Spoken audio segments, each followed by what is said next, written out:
You know, I get a surprising number of requests, and it's usually to revisit the classics of handheld history we all know and love. Super Mario Land 2, Metroid 2, Pokemon, Link's Awakening, Mega Man, Pokemon, DuckTales, and of course, who could forget, Pokemon. I can't deny that all those games are classics and they deserve their own episodes, but frankly,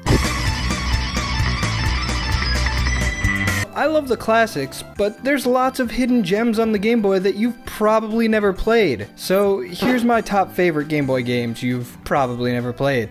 I should have checked that for redundancy or something. Number 5.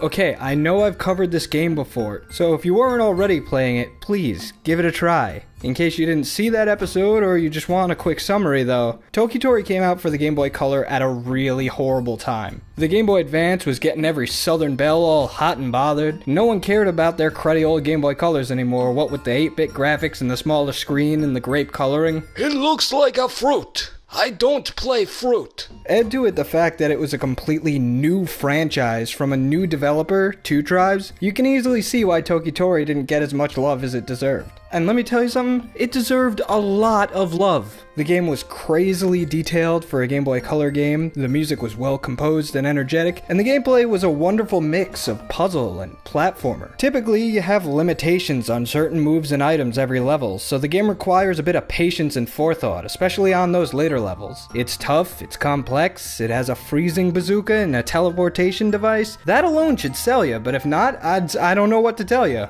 What do you want? Do you thirst for vengeance? It's also on the 3DS eShop, plus there's an HD remake on Steam. So really, you've got no excuses if you want to give it a try. Play this game, you owe it to yourselves and Two Tribes, who are the best people in the Netherlands. Number 4. Bet you've probably maybe never heard of this one. Probably. I doubt it. Hammer and Harry is a series that's actually had a pretty decent run in Japan, but for the most part, it hasn't gotten much love in the States. It's one of those game series that lays on the Japanity really thick, and I think that's part of the game's charm. Also, Harry's got a great, well, he's got a catchphrase. Yup, let's get busy. That's a thing to say. But hey, I bet you like tough as nails platformers where you get to swing hammers. I hope you also like killing ghosts, because Harry gets to do that in this particular game, and if you think all that ain't dope as two Tupac holograms fighting each other, well, it's not, but it's still pretty dope. This game only came out in Japan and Europe. The only Hammer and Harry games I know of that were available in North America were the arcade original and Hammer and Hero for the PSP, which didn't come out until 2008. We're kinda lucky the series made it outside of Japan at all, especially one called Ghost Building Company. You know, there's just a perfect amount of Japanese ambiguity there. Is it a company that builds ghosts? Is it a company run by ghosts that makes buildings? Is it a company that makes buildings that are ghosts, therefore ghost buildings? Ponder that, homie. Your best bet to play this game outside of emulating is to look for it on eBay. The unfortunate thing is it's pretty rare. I'm hoping someday there's a virtual console release, because beating the dead and undead with hammers is actually kind of a lot of fun. Number 3. Remember how just minutes ago I was talking about the way Tokitori got lost in the shuffle when the world transitioned from Game Boy Color to Game Boy Advance? The story of Shantae is like that, but 100 times sadder. Shantae is the friggin' Earthbound of Game Boy Color games. It's a Metroid-style 2D platformer where you play as a purple genie named Shantae who runs around whipping things with her hair and transforming via awkwardly scintillating 8-bit gyrations. The music was rockin' thanks to a soundtrack provided by Jake Vert Kaufman, who you probably recognize from the Shovel Knight soundtrack. It looked pretty dang good, but most of all, it was just really, really well designed. It's hard to believe it wasn't made by some huge company like Konami or Capcom or, dare I say it, Nintendo. I said it. It was made by WayForward. You know what game they made before this? Some WWE nonsense. I don't play that. But I do play this. It's just so ambitious. The opening has you dodging cannon fire from a rogue pirate attack and entering a city that is aflame with pirates. And also rock and roll. Unfortunately, it came out in 2002, and by then the Game Boy Color was as dead as like 2 Abraham Lincolns. Much like Earthbound, it was a cult hit that ended up being profoundly expensive to play in any legitimate fashion. Until now. It's on 3DS Virtual Console, and for what? 5 measly American dollars, you can play one of the rarest and coolest Game Boy games ever. Give it a try. If not for the gameplay, then at least for the sweet dialogue. Spank this one extra hard for mommy. Number 2. I'm sure you've been on a message board somewhere where some hipster was like, Mike Jones should have been in the new Smash Bros. You know, Mike Jones from Star Tropics. You probably never heard of Star Tropics. It's a real Nintendo hidden gem. well, break out your obnoxious black-rimmed glasses and prepare to one-up that hipster with even more gross hipster cred, because I've got a Nintendo game on this list that is probably even more obscure than Star Tropics. For your consideration, Molemania.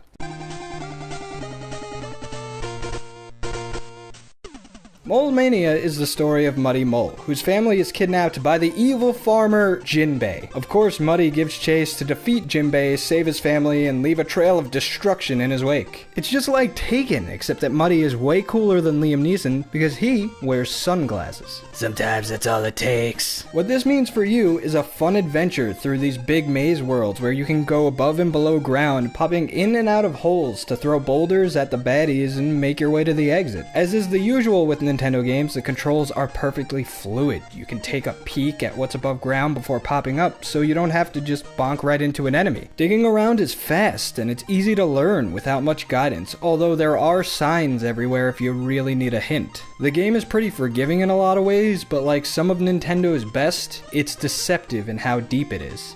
At first, it's super easy. At first. No, dearie, it's fine. Lots of kids eat paint chips. And then the gloves come off. Grandma's punching! This isn't a Twitch action game. This game will match wits with you, and at first it'll probably win, because hey, how many Stephen Hawkings do we even have on Earth? Like one? Not you, probably. I don't think you're a Hawking. But like all great games that put you up to a challenge, it's fair. It's tough, but you'll persevere with a bit of patience and a touch of humility. Yes, given enough time, even you can emerge on the other side of this molehill, victorious, filthy, a truly powerful mole. And that's Molemania in a nutshell. It's on the 3DS eShop. Go for it. Number 1. Okay, we got all that stuff out of the way, so it's time to travel to a really, really obscure corner of gaming history. We're not playing around this time. You've heard of Mozart and maybe Haydn? This is like Haydn's cousin Tim. That's how obscure we're getting. You ever heard of the TurboGrafx-16? No, I didn't make up that name. It's actually called the TurboGrafx-16. The TurboGrafx was and is one of the more obscure consoles from the late 80s and early 90s. It came out in an awkward transitional period when Nintendo was still working on the Super NES and the Sega Genesis was basically the only 16-bit console on the market. It was a weird time. It was made by NEC, a computer company, and Hudson, a game studio you probably know best for creating Bomberman. So it's obvious who would be the mascot for the TurboGrafx. A caveman with a large head. This is Bonk, the star of Bonk's Adventure, which was the flagship platformer for the TurboGrafx developed by, get this, Atlas. You know, the Shin Megami Tensei people? The death and blood and sex and war and existentialist peril? That company made this. Along with Bonk's Revenge and Bonk's Big Adventure, it formed the Bonk Trilogy, a series of very fun platform games that didn't get much love because, let's face it, nobody bought a TurboGrafx-16. Don't even play. You didn't. Stop lying. Luckily for Bonk, though, he got lots of second chances on other platforms like the NES, the Super NES, and here it is, the Game Boy. The weird thing is, the Bonk Game Boy games are completely different from their console counterparts. Same names, different levels, different bosses, just completely different adventures from what you'd get on the TurboGrafx. And I'd argue that Bonk's Revenge for the Game Boy is a serious contender for the best game in the series. Controls are basically the same as the game's console counterparts, which means you can jump and press the B button to slam down your head, or tap it repeatedly to get a bit of floaty action by spinning. You can also just hit dudes with your dome as you walk along the ground, but bouncing off of them with your noggin gets you extra air, and it's a bit more satisfying. Now I admit, the console bonks were a bit slow and plodding, but for some reason, and maybe it's because the Game Boy's screen is smaller, the portable vision feels a bit faster and a bit more fluid. Plus there's a few really crazy power-ups you can get, and you can fight an alien! A Ridley Scott alien! Can you possibly not like that? Jibo Crimbus! That is radical! The controls are a little awkward at first, and they're a little tough to get into, but this game is very fun. I wouldn't say Bonk's Revenge is as polished as Mole Mania, and it's not nearly as long, but you know what? Even Mole Mania got more love than this game. The Bonk series is obscure enough as it is, and this is a Game Boy spin-off in that obscure series. It's not super hard to find the game on eBay if you do some digging, but you might have to go for the Japanese version, which is mostly identical to the English one, except for the level intro text and basic obvious stuff like press start. A word of warning though, if you do try to go for a Japanese copy, make sure you know what you're getting, because there's a few other Game Boy Bonk games. The first one isn't as good, the rest are just minigame collections, and none of them let you fight the very nightmares of H.R. Geiger. Rest in peace, my spooky friend.